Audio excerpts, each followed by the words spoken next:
के निर्देश पर आयोजित बाड़मेर विधानसभा के धरना प्रदर्शन कार्यक्रम में सम्माननीय विधायक महोदय, सभी सम्माननीय कांग्रेस के पदाधिकारीगण, सभी कांग्रेस के रीढ़ की हड्डी कार्यकर्तागण, सर्वप्रथम मैं इस धरने के लिए दो पंक्तियां कहना चाहूंगी। उसूलों पर आंच आए तो टकराना जरूरी है, उसूलों पर आंच आए तो टकराना जरूरी है, जो जिंदा हो तो जिंदा नजर आना जरूरी है। आज जो देश के 65% युवा शक्ति है, उसके द्वारा जो अंबानी अडानी की केंद्र की सरकार है, जो क्योंकि माननीय हमारे जो प्रधानमंत्री जी है, वो सिर्फ आज अपने कार्यकाल में वो सिर्फ एक मन की बात या कहीं किसी भी राज्य में या कोई चुनाव हो तो प्रचार प्रसार का एक साधन मात्र है। आज तक 8 साल के उन्होंने अपने कार्यकाल में कभी कोई प्रेस कॉन्फ्रेंस कर अपनी सरकार की नीति या योजनाओं को, एक भी उनकी कोई प्रेस कॉन्फ्रेंस नहीं हुई है। तो जो ये अंबानी अडानी सरकार जो नीतियां बनाती है, वो कभी जनता के पक्ष में नहीं हो सकती। चाहे वो नोटबंदी हो, नोटबंदी पूर्व वक्ता ने कहा, नोटबंदी को जैसा कि सबने जो जनता ने नकारा,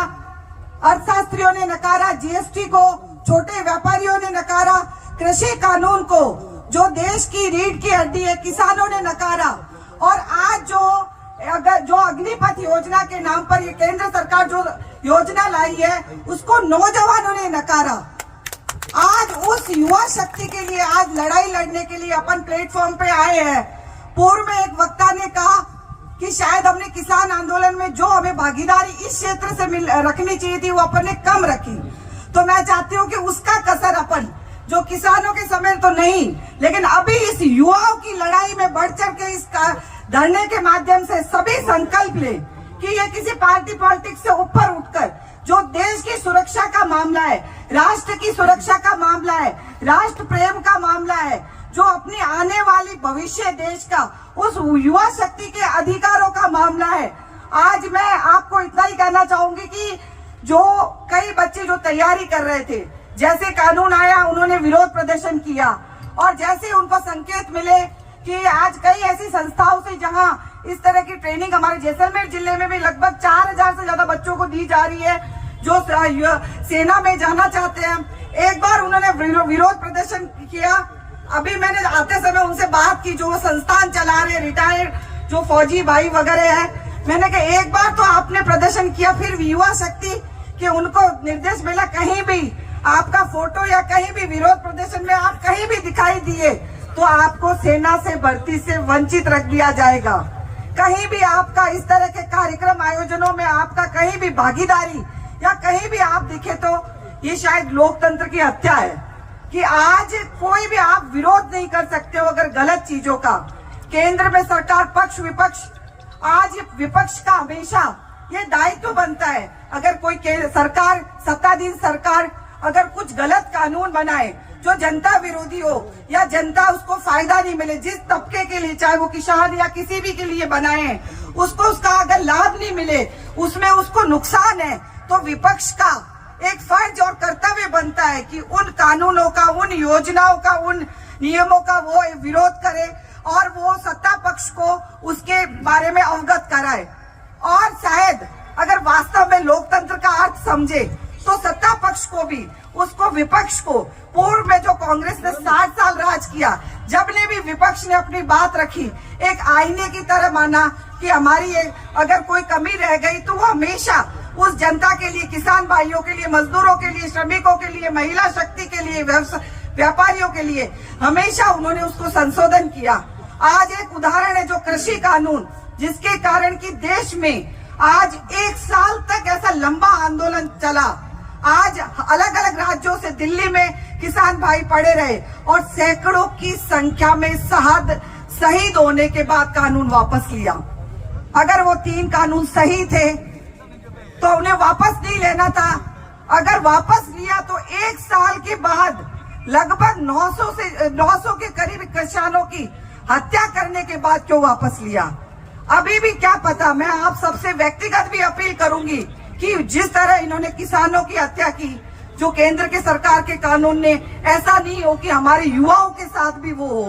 तो अपन सभी को एक संकल्प लेना चाहिए उस युवाओं के अधिकार के लिए, लोकतंत्र को बचाने के लिए। जो कहते हैं कि कांग्रेस ने 60 साल क्या किया, मैं कह रही हूँ कांग्रेस को राज करना आता था। देश आजाद करने की लड़ाई से लेकर 60 साल कहीं मई मारवाड़ी में जो मई लखन आता है जिन्हें 60 साल राज की हो, नहीं तो ए करे बता दे। चैलेंज है अगर कि भारतीय जनता पार्टी सरकार अगर आगे इतना इसका कांग्रेस ने जो राज किया उसका आगे भी आधा भी राज कर ले तो उनमें बापन कह सकते हैं। तो आप सबको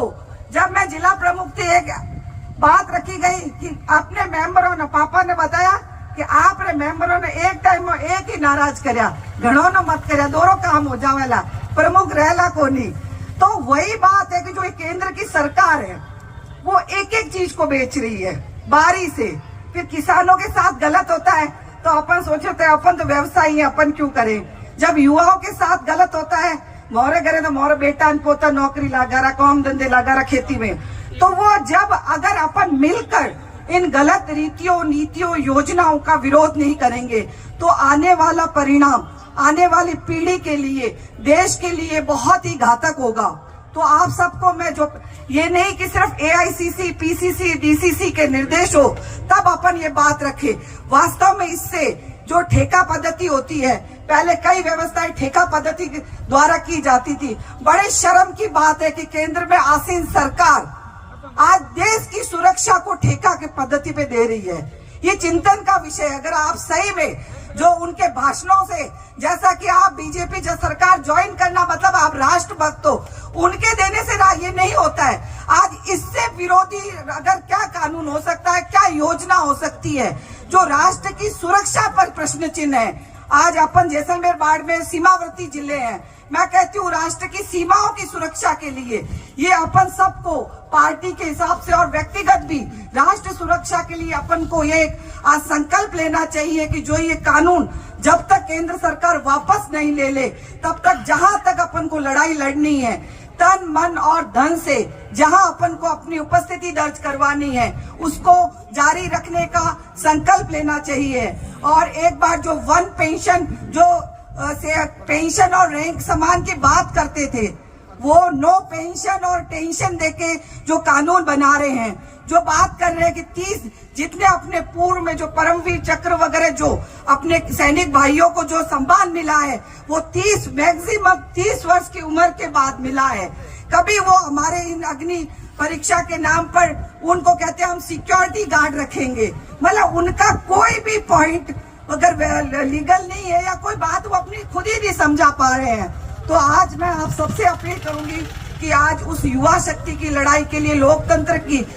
बचाने के लिए जो संस्थाओं का भी दुरुपयोग कर रही है केंद्र में आसीन सरकार, इस धरने के माध्यम से अपन सब दृढ़ संकल्प ले कि इस लड़ाई को, जिस मुद्दे को लेकर ये आज धरना आयोजित हुआ है उसे पूरा करने के लिए एक एक जना, चाहे वो चाय की चौपाल हो, चाहे वो अपन के कोई शादी समारोह हो, कोई भी छोटा मोटा आयोजन हो, जहां भी बैठे इस मुद्दे पे चर्चा करे और इसकी वास्तविकता और इसके भविष्य में जो देश की सुरक्षा को जो नुकसान दे, युवा पीढ़ी के लिए जो नुकसान है, उन चीजों को समझ कर और अपनी बात अच्छे से रखे। क्योंकि ये अपन सब जानते हैं कि कांग्रेस के खुद बीजेपी वाले कहते हैं कि कांग्रेस 90% काम करावे, 10% प्रचार करावे। मोर बीजेपी वाला प्रोडक्ट तो खराब है लेकिन पब्लिसिटी मोरी जोरदार है कि मैं 90% कूड़ बोले मीडिया के माध्यम से। मीडिया भाइयों नाराज मत होना, मीडिया के माध्यम से या 100 बार सोशल मीडिया के माध्यम से या हमारा जो नीचे कार्य करता है उसको बोलते हैं एक बार झूठ बोलो, 2 बार बोलो, 100 बार बोलोगे तो वो सच लगेगा। उन सब को ध्यान में रखते हुए सभी यहाँ कांग्रेस जनों को मैं कहूंगी कि अपन उस पार्टी से जिसका इतिहास रहा है, उस इतिहास को आज उसका भविष्य अपन को बुला रहा है युवा शक्ति के लिए, इस कानून को वापस लेने के लिए एक बार दृढ़ संकल्प ले कि कैसे इस लड़ाई को अपन सब मिलकर लड़े और इसको वापस लें। एक बार बहुत बहुत सभी का मैं जहाँ यहाँ उपस्थित हुए सम्माननीय विधायक महोदय और आप सभी का, और जो मुझे प्रदेश कांग्रेस कमेटी द्वारा जो ये जिम्मेदारी सौंपी गई, मैं पूरा अपन विश्वास करते हैं कि सभी मिलकर इस लड़ाई को जहां दिल्ली तक लड़ना है अपन सब दृढ़ संकल्प लेकर, और इसको पूरा विश्वास है जो आपका जोश जुनून जो पूर्व वक्ताओं ने बात रखी इसमें हमें